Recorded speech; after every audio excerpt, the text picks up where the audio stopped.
Sirni cufiinsa sagantaa Goobee fi Shinooyyee magaalaa Adaamaatti gaggeeffame. Sagantaa cufiinsa Goobee fi Shinooyyee kana irratti akkaataa kabaja ayyaana masqalaa fi irreechaa irrattis mari'atameera. Itti gaafatamaan gurmuu dargaggoota magaalaa Adaamaa dargaggoo Liifan Girmaa ergaa dabarsaniin hooggansa jijjiiramaa waliin ta'uun dargaggoonni fi dubartoonni hojii hojjetaniin bu'aan hedduun argamee akka jiru eeruun dargaggeessi aadaa uummata isaa jajjabeessaa misooma fi nageenya biyyaa eeguun ayyaanota fuulduratti jiru naamusaan kabajuu akka qaban ibseera. Injifannoowwan keessattuu Goobee fi warratti arganne ammas ayyaana masqalaa fi ayyaana irreechatti akkasumas hojii misoomaa fi hojii nageenya irratti dabaluu qabna.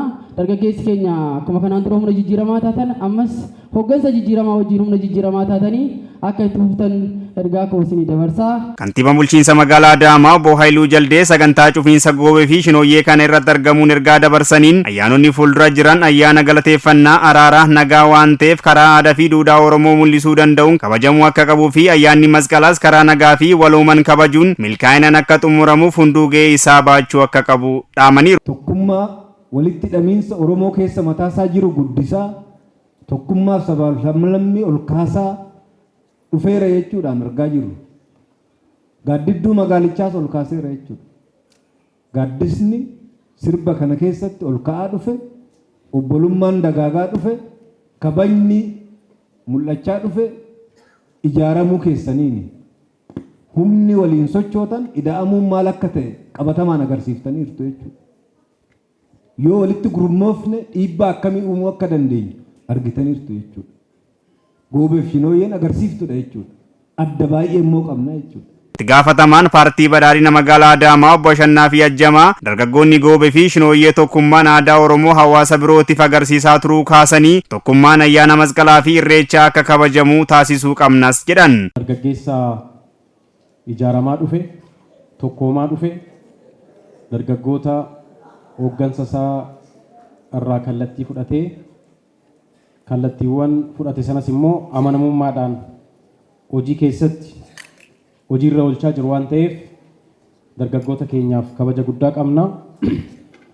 Dargaggoonni magaala keenya akkuma karaa adda addaatiin kaastan yaadaanis gochaanis naamusaanis iddoo hundatti fakkeenyummaa gaariidhaan hojiitti kenname fiixaan baasuu irratti sadarkaa gaarii irratti kan argamanidha.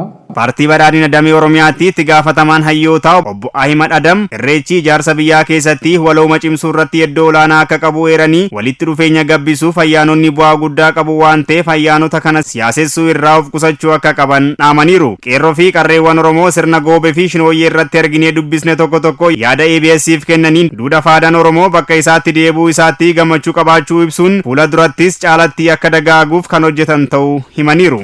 Kaayyoon manaa bahameef akkuma maateriyaala ibsametti araaraa fi tokkummaadha. Nagaadha. Kanaaf kaayyoo isaa namni hubate duubatti hin jedhu jechuudha. Nageenyi yeroo kamuu jiraachuu qaba waan ta'eef, araarri yeroo kamuu jiraachuu qaba waan ta'eef kan dhiifame ittiin wal gaafatanidha. Kan gaa'ela irratti raawwatamudha. Yeroon kun yeroo bacaqii gannaa darbamee booqaa birratti itti ce'amedha. Kun immoo hawaasa hundaafuu gammachuudha. Nuti jaalalaa fi abbaa biyya kanaa abbaan mootii gadaa kanaa fi sirna kanaati. Irreecha keessatti nuti kan qabnu waan sadiidha. Obbolummaa, nagee, misooma.